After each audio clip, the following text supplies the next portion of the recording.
What you're looking at is the view of the parking lot in my office complex. As you can see, the parking lots are empty. I drove in today through Atlanta and the roads are virtually empty. It feels like a ghost town. And in the midst of economic uncertainty, one of the things that tends to settle in is a sense of hopelessness.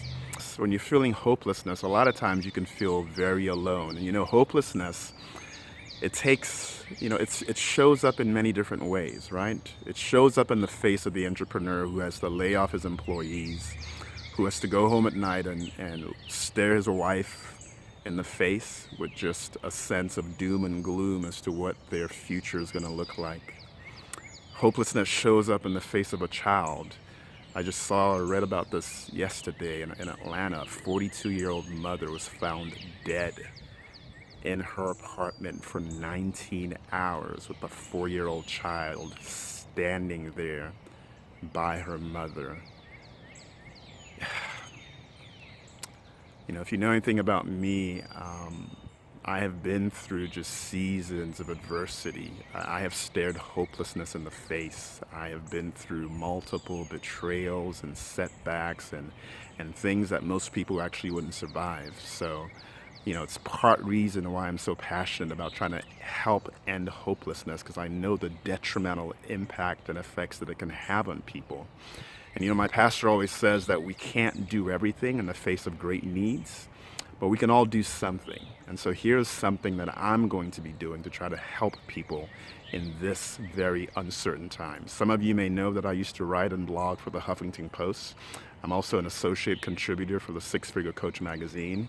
And in collaboration with them, we're going to be hosting a series of workshops. So we're going to be live, but obviously during this time, there's not a lot of people that are doing things live. So we're doing some virtual focus groups. And the purpose of these focus groups are really threefold. One is to try to calibrate some market research for the folks at the Six Figure Coach magazine to help them continue to deliver incredible content through that magazine. But two, it's to get entrepreneurs who may feel stuck, who may feel alone, who may feel hopeless in a room with other entrepreneurs so that they can learn best practices. They can learn what's working and what's not working as it relates to generating leads and sales and thriving in the midst of very uncertain times.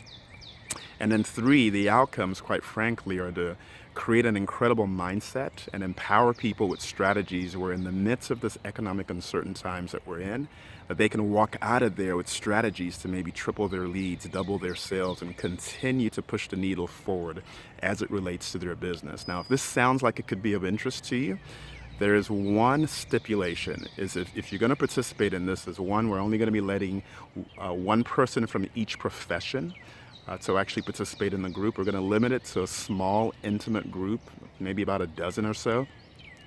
And you have to be willing to share best practices. You got to be willing to share what's working and what's not working.